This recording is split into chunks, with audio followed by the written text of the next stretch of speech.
Bom dia, irmãos. A paz seja convosco. Hoje nós vamos começar um curso novo, né? Que chama Vidas Transformadas.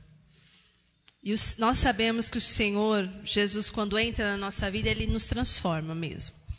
Transforma o nosso caráter, transforma a nossa maneira de pensar, transforma a nossa maneira de falar, de agir, de trabalhar. Ele realmente nos torna uma nova pessoa.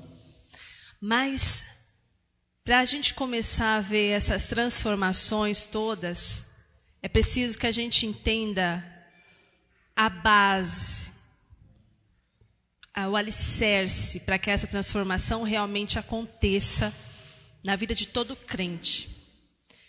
E a gente tem que ir para o início, começar do início. Então a gente vai falar hoje sobre o entendimento que a gente tem que ter, que Deus é o autor da nossa salvação. Então, antes de ler o texto que eu separei para vocês, de Colossenses, eu quero ler aqui umas palavras que um grande evangelista disse numa das suas mensagens, o Charles Spurgeon. Ele era um homem que foi muito usado por Deus no século XIX, e dizem que nas suas mensagens, ele, quando pregava, chegou um dia em que ele estava numa igreja, e os crentes de lá, ele não estava falando para ímpio, ele estava falando para a igreja. Em determinado momento da mensagem dele, aquelas pessoas se agarraram ao púlpito e falaram para ele parar de falar. Por favor, irmão, Charles, né, ou Carlos, para com isso. Porque a gente está percebendo que a gente vai para o inferno. Então, naquele dia, aquela mensagem, ele não parou, não. 2 horas de mensagem, para mais.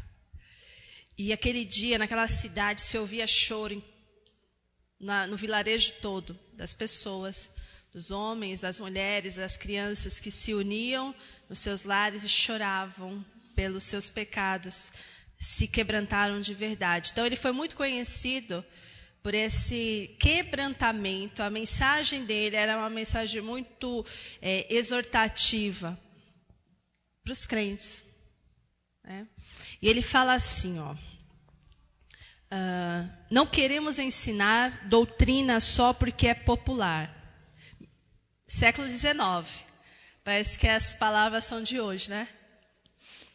Queremos apenas ensinar o que entendemos ser o significado verdadeiro do texto de 2 Timóteo 1:9, que diz assim, que Ele nos salvou e nos chamou com santa vocação, não segundo as nossas obras, mas conforme a sua própria determinação e graça, que nos foi dada em Cristo Jesus antes dos tempos eternos.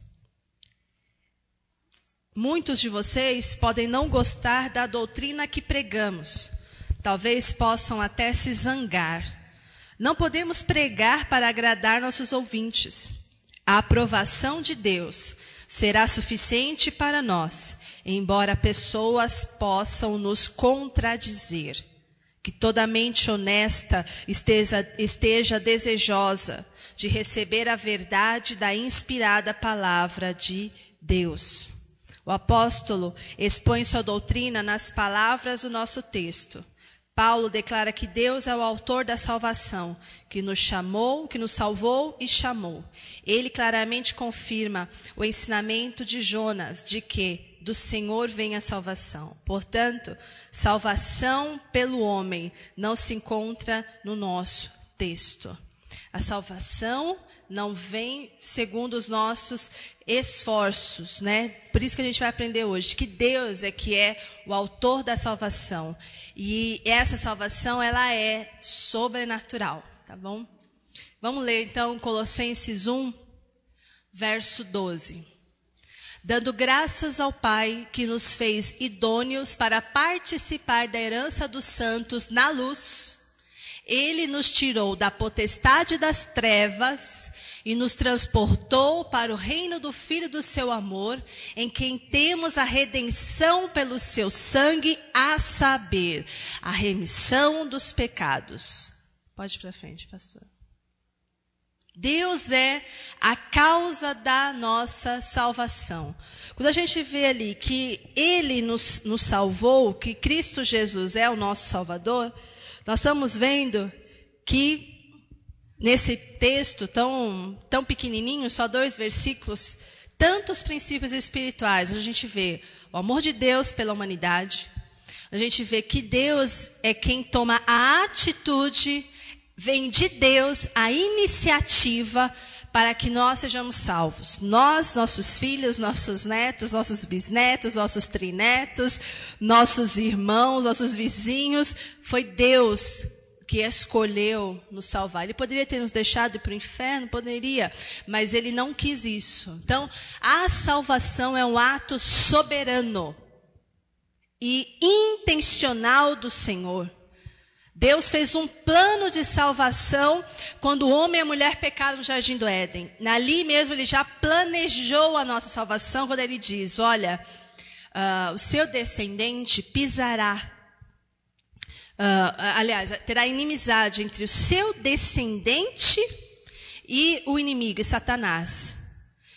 O descendente, não era um descendente, é o descendente que viria da mulher. A gente viu que foi Jesus, vindo da Virgem Maria. Então, esse o descendente pisaria sobre a cabeça de Satanás. Então, ele fala isso em Gênesis 3, onde o Senhor já está planejando a salvação para toda a humanidade. Foi ali que o Senhor planejou. Não foi quando a gente começa a ler Mateus. Já estava planejado ali. Então, foi intencional esse plano e é um ato soberano de Deus. Quem é que pode falar para o Senhor que Ele deveria fazer de outra forma?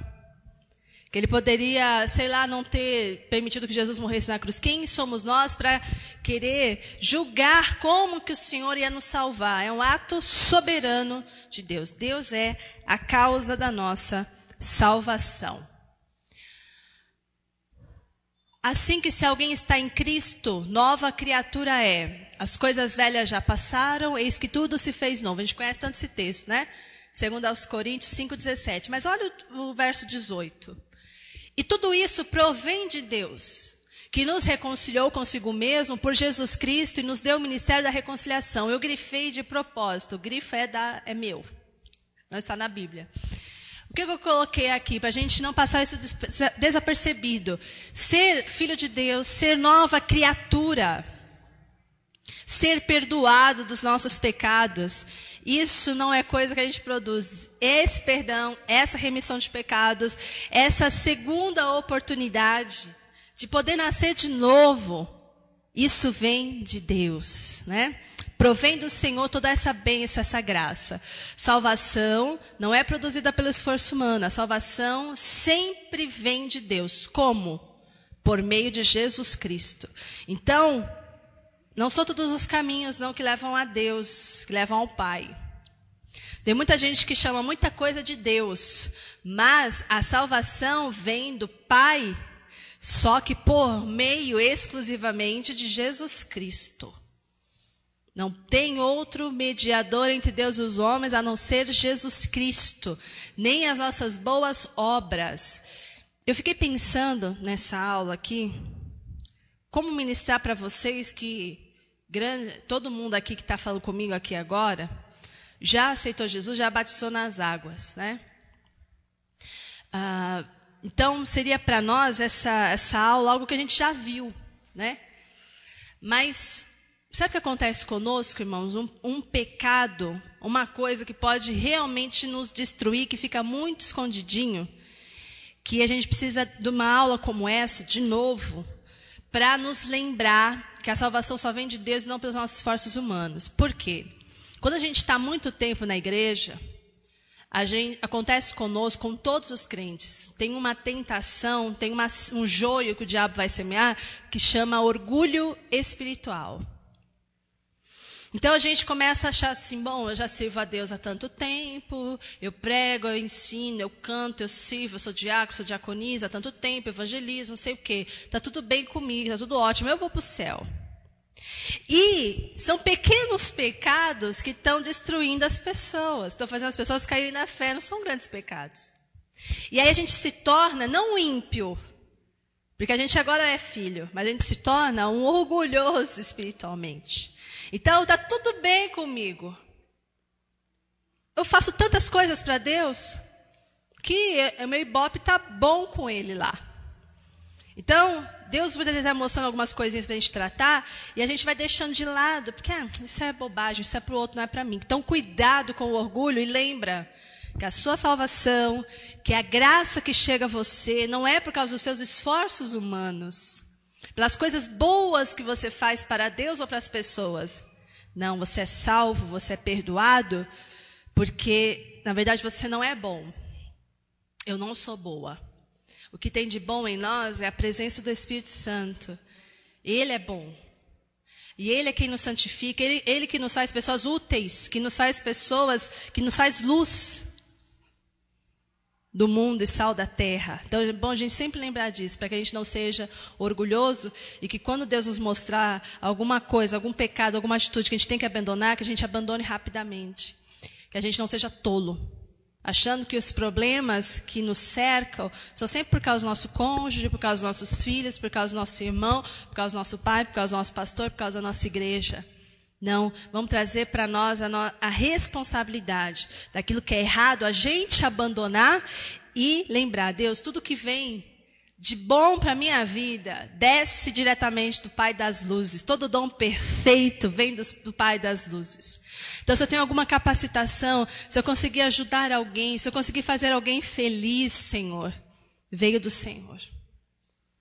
Porque eu sou salvo, porque eu sou filha do Senhor, mas porque foi um ato soberano de Ti, intencional, não por causa dos meus esforços humanos, tá? Salvação, ela vem de Deus por intermédio de Jesus Cristo. Deus é a causa da salvação, foi Ele que decidiu nos salvar. E Deus também é a natureza da salvação. Quando a gente lê ali em Colossenses esse texto aqui, Ele nos libertou do império das trevas e nos transportou para o reino do Filho do seu amor, no qual temos a redenção, a remissão dos pecados. Esse pequeno versículo, mas tão rico, tem 4 maneiras pelas quais a salvação é apresentada. A primeira maneira que a salvação é apresentada. A natureza da salvação é, em primeiro lugar, libertação. Pode pôr, pastor, por favor. Ele nos libertou. Quando a gente recebe salvação, vem 4 coisas maravilhosas que mostram a natureza do que é ser salvo. Primeiro, ser liberto. Liberta. Verbo libertar. Vocês estão conseguindo enxergar? Irmãos, eu quis colocar a letra e ainda a figura. Vamos ver se vocês vão conseguir enxergar agora. Verbo libertar, grego, huomai. Libertar, grego, huomai, que significa salvar, libertar de algum tipo de servidão ou escravidão. Não era isso que acontecia conosco? Quando a gente não tinha o Senhor Jesus, a gente estava escravo do pecado, escravo de Satanás, é Ele que mandava nas nossas vidas. Muitos de nós ainda eram realmente casa dele, ele possuía, ele se manifestava no corpo. Né? E a pessoa não tinha liberdade para ir, para vir, para fazer. De repente ele entrava ali e ela brigava, ela batia, ela fazia coisas que não sabia o que era depois. Então, ser liberto é huomai, ser livre de algum tipo de escravidão ou servidão. Deus nos libertou em Cristo da culpa do castigo pelo pecado. A gente deveria, a gente tinha uma dívida que a gente nunca ia conseguir pagar. E a gente estava preso a ela. Todo lugar que a gente andava, a gente carregava aquilo com a gente. Estava preso a nós, como um grilhão. Amarrado a nós, que eu não tenho a chave para tirar aquilo. Eu não tenho a chave e ninguém pode serrar aquilo, porque se serrar aquilo vai me serrar junto. Então, por onde eu andava, eu carregava aquilo. E todo mundo via, olha, era a minha vergonha. Eu carregando aquilo, todo mundo via o que era. Às vezes, uma escravidão porque era muito mentiroso, uma escravidão porque eu era muito desonesta em alguma área, uma escravidão na parte sexual, todo mundo via. Mas eu estava escrava daquilo, eu só conseguia ir até onde aquele grilhão me permitia ir. Até onde aquela corrente deixava eu ir. Ele nos libertou. Ele veio e abriu aquilo. Ele veio e quebrou aquelas cadeias, aqueles grilhões. Tinha até um hino antigo, né, que falava disso. Jeová teu cavaleiro, né? Sei lá. Que quebra as nossas cadeias e tal. Foi isso mesmo que aconteceu. Isso faz parte de ser salvo. Se eu sou salva, eu sou liberta. Você pode dizer isso? Se eu sou salva, eu sou liberta. Liberto, né, irmãos? Outra característica do que é ser salvo aqui. Ele nos transportou. Nos transportou para o reino do Filho do seu amor. Olha que frase linda essa. Meu Deus, ele me libertou do império das trevas e nos transportou para o reino do Filho do seu amor. Verbo transportar, também do grego, porque todo o Novo Testamento foi escrito em grego. Transportar significa remover, transferir, né? Este transporte que ele está se referindo aqui nesse texto de Colossenses é exatamente a um transporte que o pessoal do Novo Testamento entender muito bem. Que significa o quê? Migração de um povo após uma grande vitória. Então, se eles estavam, por exemplo, numa terra onde tinha sido totalmente destruída, vamos entender o povo do Egito. O povo saiu do Egito, um lugar de escravidão, um lugar de dor, de choro, de clamor, né? Quando eles saem de lá e vão para o deserto, já é um transporte. Já estão num lugar de vitória. Mas quando eles chegam em Canaã, aí sim, meu filho. É o total transporte. Saiu do lugar onde eles estavam ali, do Egito, Josué e Caleb. Viveram o que é estar debaixo do império das trevas e sabe o que é agora chegar em Canaã. Foram transportados e Jesus nos libertou e nos transportou. Tirou da gente daquele lugar de morte, de servidão, de dor, de insatisfação, de doença. E nos colocou agora no reino do Filho do seu amor. Nos transportou para termos vitória, minha gente. Ó. Isso significa também o quê? Que nós fomos conduzidos. Então vamos destrinchar mais ainda. O que vem com esse transporte divino? Esse transporte celestial. Eu fui, você foi conduzido. Do poder de Satanás para o senhorio de Cristo. Agora quem é o seu amo é Jesus e ele é muito bom. Ele é muito fiel. Você estava no império das trevas e foi para o reino da luz. Percebam quão é diferente isso. Quanto é oposto. Você estava nas trevas, agora você está na luz. Terceiro, da escravidão para a liberdade. E quarto, da condenação eterna para a remissão dos pecados. Glória a Deus. Foi tudo isso que o Senhor fez. Libertou, nos transportou. E transporte implica em todas essas bênçãos maravilhosas. Por isso que realmente, né, irmãos, quem recebe a Jesus, quem recebe a salvação, não é a mesma pessoa. Não fica mais no mesmo ambiente. Não tem a mesma maneira de falar. Ele estava nas trevas, agora com Jesus ele está na luz. É completamente diferente. Terceira situação aqui da salvação, que mostra para a gente a natureza da salvação. Ele nos libertou, ele nos transportou. e Ele nos redimiu. Olha quanta coisa que o Senhor está mostrando para a gente em um versículo, pessoal, a respeito da natureza da salvação. Redimiu, verbo redimir, grego litron, que significa liberar um prisioneiro mediante um resgate. Vocês já tinham pensado nisso? Que redenção é isso? Quando pessoas são sequestradas e o bandido requer um resgate. Só vai liberar depois que for dado para ele algo que ele julga melhor do que a vida humana. Jesus pagou por esse resgate. Ele pagou um alto preço. A gente estava prisioneiro. Satanás não ia liberar a gente assim, não. De qualquer maneira, não. O pecado, ele é tão sério, gente, que ele requereu a vida do Filho de Deus. Por isso que pecado não é uma coisa simples, uma coisa que a gente pode ter na nossa vida normalmente.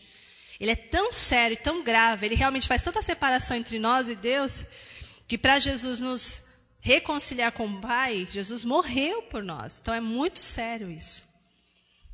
Redenção, litron, liberar um prisioneiro mediante pagamento de resgate. Tem um texto que fala exatamente, usa essa palavra de resgate, que é 1 Timóteo 2, o verso 5 ao 6.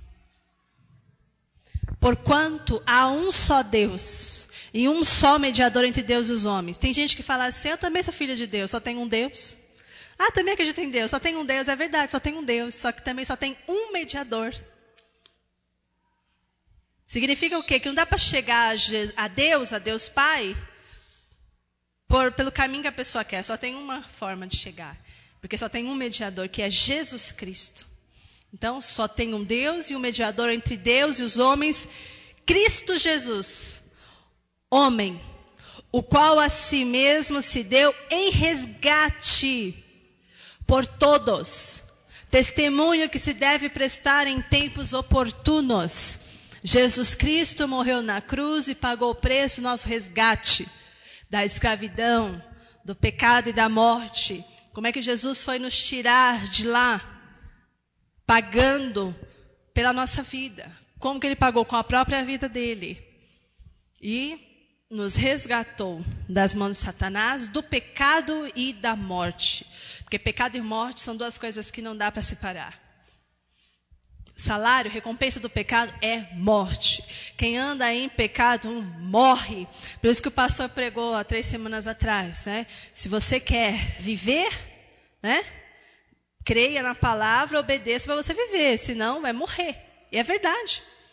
Quem não obedece ao Senhor, quem é rebelde, quem acha que vai ser salvo pelas suas obras, que é mesmo que está na igreja, está ali trabalhando, mas ele não tem, ele perdeu o temor, ele acha que ele vai ser salvo com seus esforços, ele está negligenciando isso daqui. Quem te libertou do pecado, da escravidão, foi o Senhor. O sangue de Jesus apenas, e não os nossos esforços. E a quarta característica da base, da natureza da salvação, é que Jesus nos perdoou. Ele nos libertou. Ele nos transportou. Jesus nos redimiu e nos perdoou. Ué, mas redenção e perdão não é a mesma coisa? Não. Perdão. Nós temos a redenção pelo seu nome, a saber, remissão de seus pecados. Perdão de pecados é o cancelamento de uma dívida. Para eu ser salva, eu precisava que Jesus fosse ali pagar o meu resgate.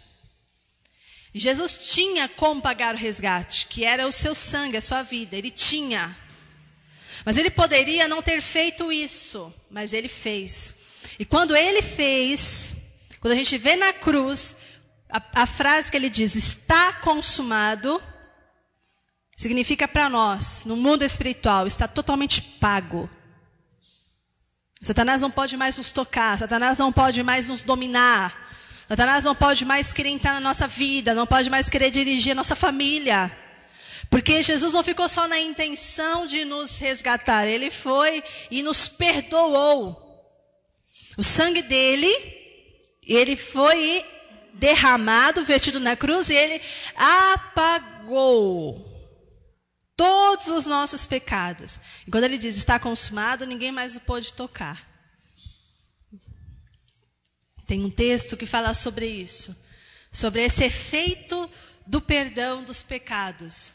Tendo cancelado o escrito de dívida que era contra nós e que constava de ordenanças, o qual nos era prejudicial, removeu-o inteiramente, encravando na cruz e despojando os principados e potestades, publicamente os expôs ao desprezo, triunfando deles ou sobre eles na cruz, ainda em Colossenses. Olha como essa carta de Colossenses é maravilhosa. A gente leu o capítulo 1, estamos lendo agora o capítulo 2. O que acontecia com a gente? Satanás, ele tinha contra nós uma lista, a gente tinha uma ficha bem extensa. Quando a gente vai fazer um antecedente criminal, alguma coisa assim, uma folha corrida, como a gente é idôneo, não aparece nada, né? Mas, como a gente era inimigo de Deus, pecadores totalmente sem vergonha, né? Pecadores a pior espécie mesmo, sem temor do Senhor, as nossas fichas eram enormes. E Satanás usava aquilo contra a gente, para falar, eu tenho poder sobre eles, eles são meus filhinhos, eles fazem as mesmas obras que eu faço, eles são meus. E Jesus na cruz, ele pega esse escrito de dívida que era prejudicial para a gente, com um monte de falhas nossas, de defeitos nossos, que a gente nunca poderia arrumar aquilo. Jesus na cruz crava esse escrito de dívida. E nesta hora que ele encrava na cruz, fala, não pode pegar que a dívida dele é minha agora. Essa folha, esse antecedente criminal aí, todos esses pecados agora se torna meu. Por isso que a palavra fala que ele se tornou maldito por nós. É meu, ele tomou sobre si isso. E encravou, e quando ele encrava, e o sangue dele vai fazer com que aquela ficha toda fique limpa, como se nunca tivesse sido suja, tem um outro efeito. Os demônios, as tentações que vinham sobre nós, o espírito do medo, os traumas, o espírito de prostituição, o espírito de desonestidade que mandava sobre nós, foram despojados.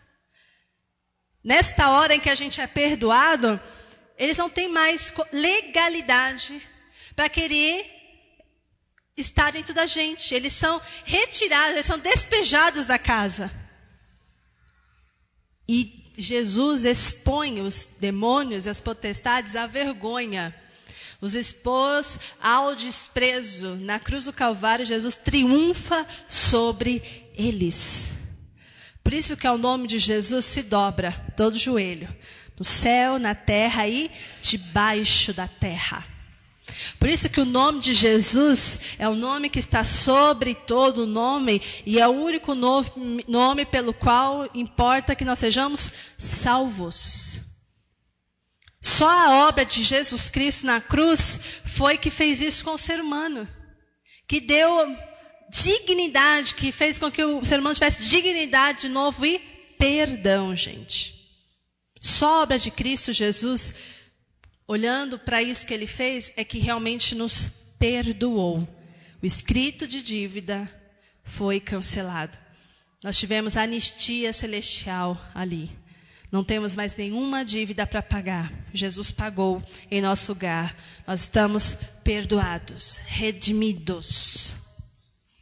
4 aspectos da natureza da salvação: libertação, transporte, redenção e perdão. Glória a Deus. Base da salvação. 1 Pedro, no capítulo 1, versículo 18, diz assim: sabendo que não foi mediante coisas corruptíveis, como prata ou ouro, que fostes resgatados do vosso fútil procedimento que vossos pais vos levaram, mas pelo precioso sangue, como de cordeiro sem defeito e sem mácula, o sangue de Jesus. A base da nossa salvação é que somente Jesus Cristo morreu e ressuscitou para pagar o preço da nossa libertação. Então, não há como buscar salvação em outro lugar, só através do Senhor Jesus, que nós podemos ser justificados. Jesus pagou o preço para nos libertar da maldição da lei, tornando-se Ele mesmo maldição em nosso lugar. Isso está escrito lá em Gálatas 3, verso 10, que Ele foi levado ao madeiro e todos que fossem levados ao madeiro seriam malditos. Ele foi maldito em nosso lugar. Deus enviou o seu Filho para pagar o preço da nossa alforria, da nossa libertação.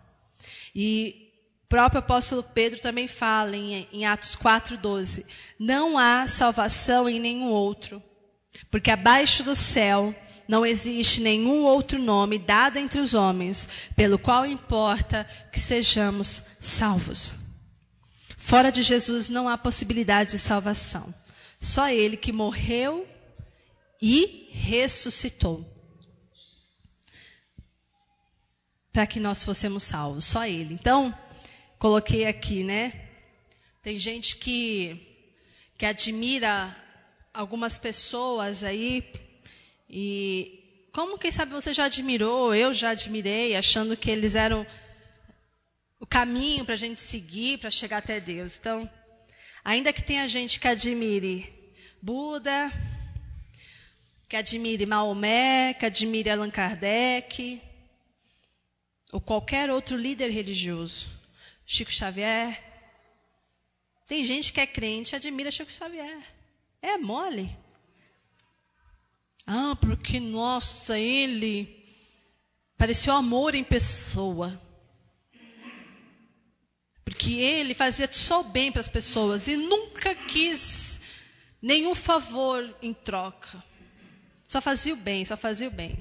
Até elegeram ele como o maior de todos os brasileiros de todos os tempos. Ó, como o Brasil precisa de arrependimento. Né? Como a nação brasileira precisa entronizar Jesus Cristo, porque, poxa vida, hein? Eleger Ele como... Ainda que admire essas pessoas, fala, não, eles são bons, são não sei o quê. O Buda foi um ser iluminado, só fazia o bem também. Gente, quem foi que morreu em nosso lugar e ressuscitou? Só Jesus. E é histórico, não é religioso, isso é histórico. Tem provas que ele viveu, que ele nasceu, que ele existiu. Tem provas disso. Ele não é uma lenda. Como o rei Arthur, uma lenda. Será que ele existiu? Será que ele não existiu? E ficam procurando lá, o NetGeo lá fica procurando lá, o rei Arthur. Acharam umas ossadas, não sabemos. Ele não é uma lenda. Ele existiu. Real. Então, mesmo que a pessoa não acredite em religião, vamos dizer assim, é histórico isso. Ele morreu e ele ressuscitou. E a gente que crê, a gente sabe que ele realmente ressuscitou, porque ele mora dentro de nós. A gente sabe como é que é a voz dele. A gente sabe que a gente fala com ele. E ele faz diferença na nossa vida diária. Foi ele que nos curou, a gente sabe que foi ele que nos curou. Tanto no corpo quanto na nossa alma. Não foi outra pessoa, foi ele. Quando a gente lê a Bíblia, ele está com a gente, ele nos interpreta ela. A gente sabe que ele é real, Deus vivo, real, invisível, mas real. Então, ainda que as pessoas admirem esses líderes, nenhum deles morreu por você e nenhum deles foi escolhido por Deus para ser o Salvador. Só Jesus, que é o mediador, o único mediador entre Deus e o homem. Só Jesus. Até as pessoas crentes que você admira, não foi ela que morreu na cruz do Calvário por você. Pastor que você ama, não foi ele que morreu e ressuscitou por você. Por isso, gente, que ainda que o homem te desampare, te decepcione, não é motivo para a gente largar Jesus. Porque Jesus que morreu e ressuscitou por mim, por você, pela minha família. Pelas pessoas que eu amo e pelas pessoas que eu nem conheço. E você também. Então, a conclusão é, fizeram uma pergunta para Jesus, quando ele estava numa das suas mensagens, e ele fala assim, olha, é tão difícil um rico entrar no reino dos céus. É tão difícil as pessoas que têm um apego às coisas materiais entrar no reino dos céus. Olha, vocês têm que entender o seguinte, quem quiser ganhar a sua vida tem que estar disposto a perder. Porque aquele que não quer perder a sua vida não vai conseguir ganhá-la. E aquela mensagem foi tão impactante para as pessoas que estavam ouvindo. Falaram, mas então ninguém vai ser salvo, tá certo? Porque não existe ninguém que seja tão desprendido assim. Ninguém vai entrar no céu. E eles ficaram atribulados. Até que um dos discípulos, né, perguntou para ele, quem pode ser salvo então? Porque todo mundo é meio materialista, todo mundo tem muitos pecados. Eu acho que não tem ninguém aí que tem um amor tão grande como o do Senhor, como o de Deus, então ninguém vai ser salvo. Aí Jesus diz o seguinte para eles, ó. Eles ficaram sobremodo maravilhados, dizendo entre si, então quem pode ser salvo? Jesus, porém, fitando neles o olhar, aí Jesus dá aquele olhar 43, né? Para cada um, daquele olhar, ai meu Deus, que vai perscrutar o nosso interior. Vai olhar bem para eles e vai falar algo poderosíssimo. Olha, para os homens é impossível. Contudo, para Deus, tudo é possível. Os homens não conseguem mesmo entender isso. Eles não conseguem entender essa salvação. Eles não conseguem entender essa graça. Tem gente que acha a graça de Deus tão assim que nem consegue receber. Não, mas eu não mereço, eu não mereço. Quando a gente vê ali que Ele nos liberta, que Ele nos transporta, que Ele nos redime, que Ele nos perdoa. Na salvação acontece isso com a gente. A partir do momento que a gente recebe o Senhor, isso acontece com a gente. E aí tem gente que fala assim, mas será que é tão simples assim? Eu não acho que é tão simples assim. Então ele não recebe as promessas de Deus, porque ele não entende, porque ele não aceita, porque ele acha que ele não merece. Entenda uma coisa, para você é impossível mesmo. Você não merece essa libertação, você não merece ser uma nova criatura, você não merece ter uma vida tão maravilhosa como essa que Deus está preparando para você, mas olha, para você é impossível, mas para Deus é possível. Tudo é possível para Ele. A salvação do homem é um milagre de Deus. Pessoal, não é uma coisa que acontece só aqui, não. E nem aqui, só. Você decide, você crê em Jesus com o teu coração, mas para a salvação ser aplicada à sua vida, vem o sobrenatural de Deus.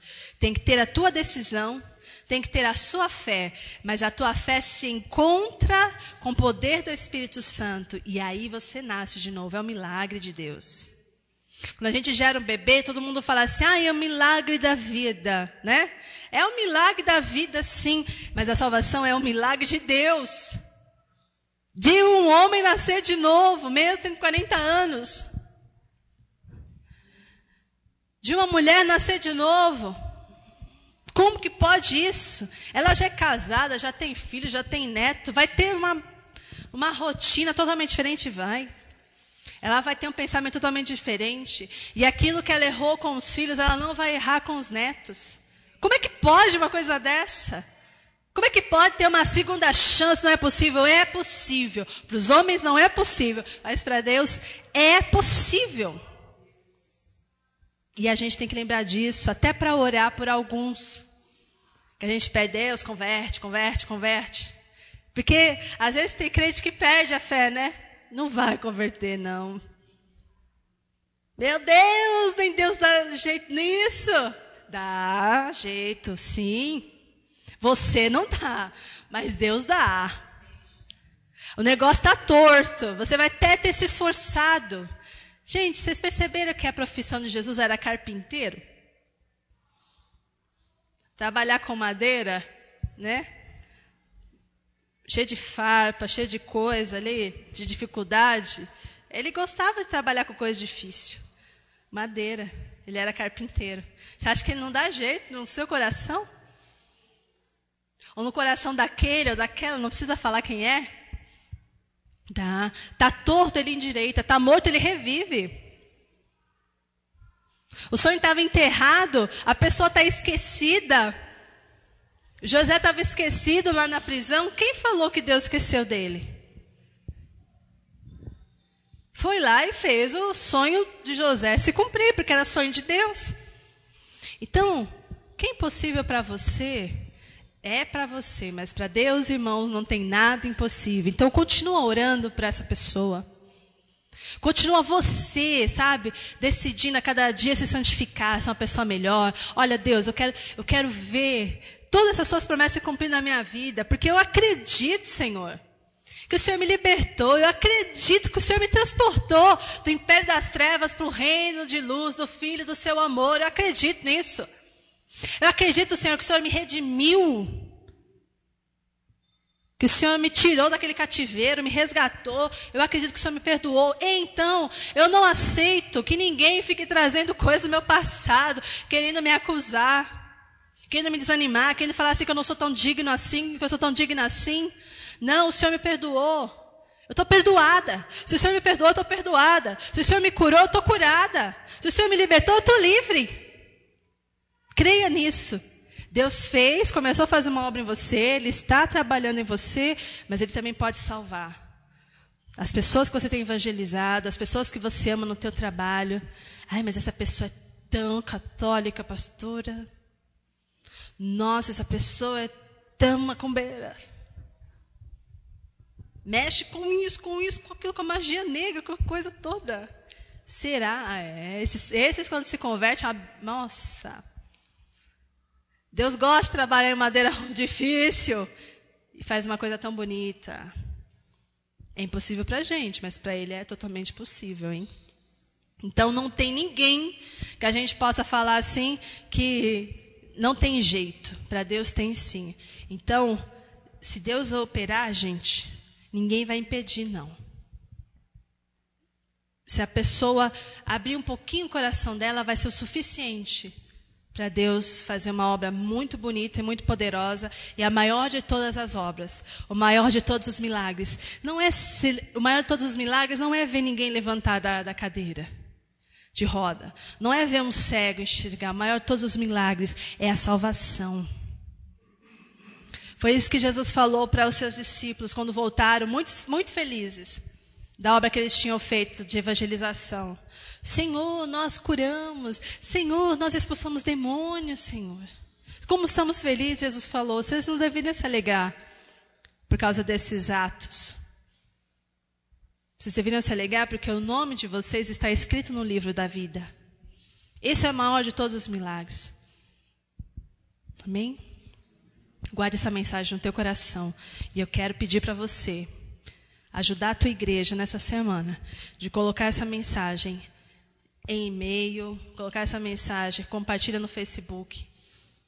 Porque já que você está orando por alguém para ele ser salvo, envie essa mensagem para que ele entenda que só Jesus é o mediador entre Deus e os homens. E entenda como é poderosa essa salvação.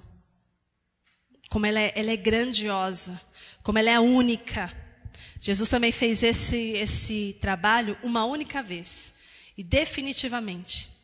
Então ninguém precisa se ajudar para ser salvo. Ninguém precisa complementar a salvação de Jesus. Jesus já fez isso, já nos salvou, já nos libertou, já nos transportou, já nos redimiu, já nos perdoou. Já nos deixou prontinho, novo em folha, para viver a vida com qualidade. Vida com abundância. Ele nos deixou preparadinho para isso. Depende da gente como a gente vai cuidar da nossa salvação. Amém? Então, nos ajude nisso, divulgue essa mensagem, tá?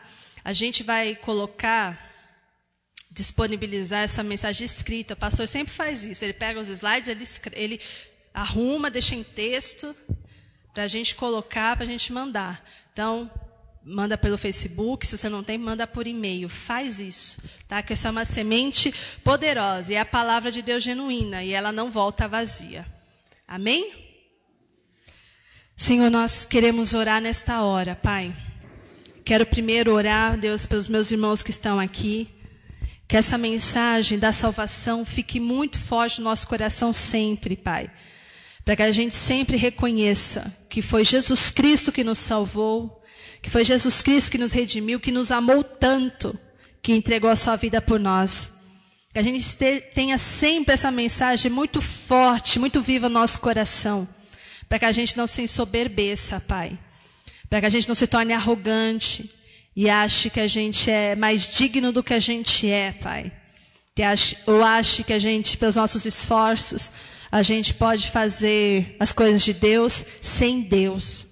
Pai, em nome de Jesus, nos liberta, nos protege desse espírito de orgulho espiritual. E também, Deus amado e santo, eu quero orar juntamente com os meus irmãos, para aqueles que me ouvem nesta hora.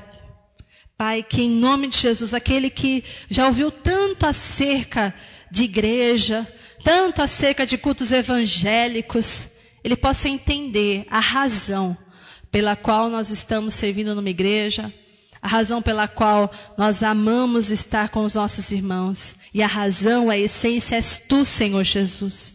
Que eles possam compreender que só em Cristo Jesus há salvação, que só Cristo Jesus é o mediador entre Deus e os homens, que não há líder religioso nenhum que possa ser comparado com o nosso único Deus, com o nosso Senhor Jesus Cristo, o Filho de Deus, que nos resgatou, que tirou o pecado do mundo, que nos salvou, Pai.